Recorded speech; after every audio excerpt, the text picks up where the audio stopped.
வணக்கம். இன்றைய பகுதி இன்றைக்கி நம்ம பார்க்க போகிறது ரோட்டுக்கடை காளான் ரெசிபி தான் பார்க்க போகிறோம். ரோட்டுக்கடை காளான்றது வந்து காளானில் செய்ய மாட்டாங்க, கோஸில் தான் செய்வாங்க. இப்போ இதை இதேமாரி தான் நானும் செய்ய போகிறேன். இப்போ இதுக்கு ஒரு 1/4 கிலோ அளவுக்கு கோஸ் எடுத்து நல்லா சன்னமாக கட் பண்ணி வச்சுருக்கேன். கழுவிட்டு கட் பண்ணி வச்சுக்கோங்க. இப்போது இந்த கோஸில் இப்போ நான் வந்து இங்கே பாருங்கள், கொஞ்சமாக தனி மிளகாத்தூள் 2 ஸ்பூனு, உப்பு தேவையான அளவு, மஞ்சத்தூள், கரம் மசாலா பொடி 1 ஸ்பூன் போட்டிருக்கேன். இது வந்து தனி மிளகாத்தூள், இஞ்சி பூண்டு பேஸ்ட் ஒரு 1/2 டீஸ்பூன், மைதா மாவு ஒரு 2 கரண்டி அளவுக்கு எடுத்துருக்கிறேன். இது எல்லாத்தையுமே சேர்த்துக்கலாம். இது கூட வந்து பிசைஞ்சிட்டு அதுக்கப்புறம் அரிசி மாவு தேவைப்படுற அளவுக்கு போட்டு பிசைஞ்சிக்கலாம். இப்போ இதெல்லாமே சேர்த்து நல்லா பிசைஞ்சிக்கிட்டு அதுக்கப்புறமா வந்து அரிசி மாவும் இதில் கொஞ்சம் சேர்க்கணும் பைண்டிங்காக. கொஞ்சமாக பத்தலைன்னா நம்ம வந்து தண்ணி தெளிச்சிக்கலாம். 1 கரண்டி அளவுக்கு பச்சரிசி மாவு போட்டிருக்கேன். உப்பு எல்லாமே போட்டாச்சு. கொஞ்சமாக தண்ணி தெளித்து ஒரு பகோடா மாவு பதத்துக்கு பிசைஞ்சு எடுத்துக்கலாம். பாருங்கள், இந்த அளவுக்கு பகோடா மாவு மாரி பதத்துக்கு பிசைஞ்சு எடுத்துக்கலாம். பாருங்கள், இந்த அளவுக்கு பகோடா மாவு அளவுக்கு பிசைஞ்சு வச்சாச்சு. இப்போ பாருங்கள், வாணலில் எண்ணெய் ஊற்றி காய வச்சுருக்கேன். எண்ணெய் நல்லா காஞ்ச பிறகு குட்டி குட்டியாக இந்த மாதிரி எடுத்து பகோடா மாரி குட்டி குட்டியாக போட்டுக்கலாம். இதேமாரி எண்ணெய் கொள்கிற அளவுக்கு நம்ம போட்டு பொரிச்சு எடுத்துக்கலாம். இப்போ பாருங்கள், எண்ணெய் கொள்கிற அளவுக்கு இப்போ போட்டுட்டேன். இப்போ நல்லா இதை கொஞ்சம் நேரம் கழித்து திருப்பி விட்டு பகோடா பதத்துக்கு எடுத்துக்கலாம். பாருங்கள், 2 பக்கமும் நல்லா திருப்பி விட்டாச்சு. நல்லா பகோடா மாரி பொரிஞ்சு வந்துடுச்சு. இப்போது இதை நம்ம வந்து எடுத்து ஒரு பவுலுக்கு மாற்றிக்கலாம். இதை சும்மா சாப்பிடவே நல்லா ஒரு சூப்பரான சைட் டிஷ்ஷாக இருக்கும். இதே மாதிரி எல்லாமே போட்டுட்டு பார்க்கலாம். பாருங்கள், இந்த மாதிரி நல்லா கோஸு பகோடா மாரி போட்டு எடுத்து வச்சுக்கணும். போட்டு எடுத்து வச்சுக்கிட்டு அதுக்கப்புறம் என்ன செய்யலான்னு பார்க்கலாம். இந்த பகோடாவை 2ஆ 3ஆவாக நம்ம பிரித்து போட்டுக்கலாம். கொஞ்சம் சின்ன சின்னதாக வந்து பிச்சு போட்டுக்கலாம். முழுசாக போடுறதுனாலும் போட்டுக்கலாம். நமக்கு எப்படியோ இது முழுசாக வேணும் அப்படின்னா நம்ம முழுசாக போட்டுக்கலாம், இல்லைன்னா இப்படி கொஞ்சமாக பிச்சு போட்டுக்கலாம். இப்போ பாருங்கள், இதை கொஞ்சம் 2ஆ 3ஆ கொஞ்சம் பெரிய பீஸாக பிரிச்சுக்கிட்டேன்.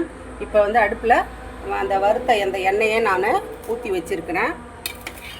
இப்போ இந்த கோஸு வறுத்தம் பாருங்கள், அந்த எண்ணெயிலே கொஞ்சம் ஊற்றுனீங்கன்னா தான் கொஞ்சம் நல்லா டேஸ்ட்டாக இருக்கும்.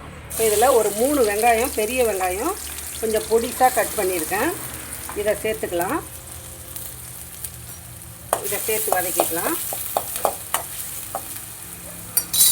ஒரு 2 பச்சை மிளகாய், கொஞ்சம் பெருசாக கட் பண்ணாலும் சரி, சின்னதாக கட் பண்ணி போட்டாலும் சரி, ஒரு கொத்து கருவேப்பிலை இதை போட்டுட்டு இதையும் நல்லா வதக்கிக்கலாம்.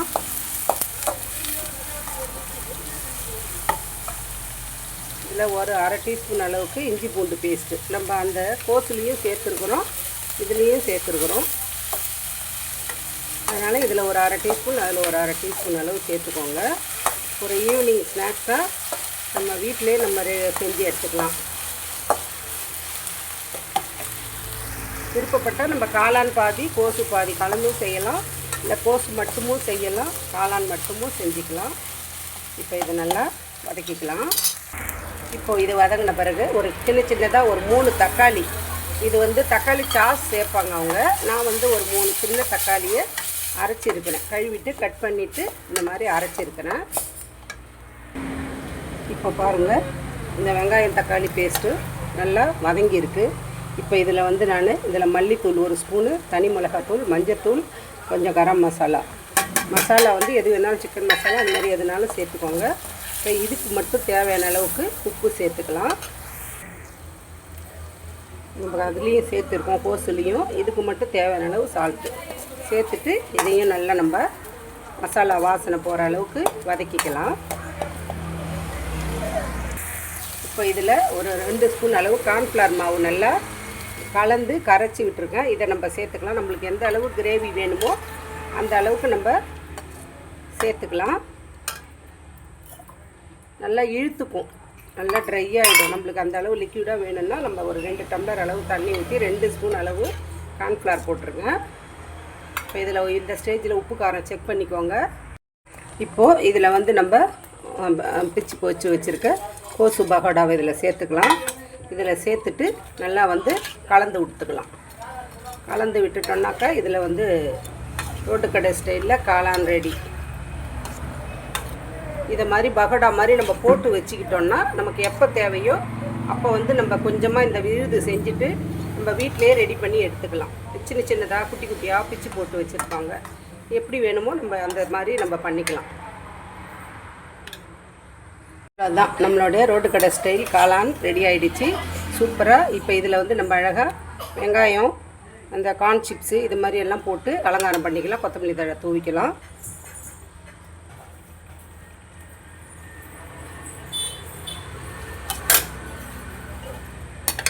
ஸ்டவ் ஆஃப் பண்ணிடலாம். வெங்காயம் பொடியாக கட் பண்ணி அங்கே ஒன்று இங்கே ஒன்றுமா சேர்த்துக்கலாம்.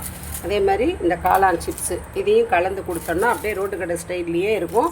சூப்பராக இருக்கும். கண்டிப்பாக ட்ரை பண்ணி பாருங்கள். ட்ரை பண்ணி பார்த்துட்டு ஃபீட்பேக் எப்படி இருக்குன்னு கமெண்ட்ஸில் சொல்லுங்கள். இது வரைக்கும் நம்ம சேனலுக்கு சப்போர்ட் பண்ணுற எல்லா வியூவர்ஸுக்கும் சப்ஸ்கிரைபர்களுக்கும் ரொம்ப ரொம்ப பெரிய நன்றி. வாழ்க வளமுடன், நாளும் நலமுடன்.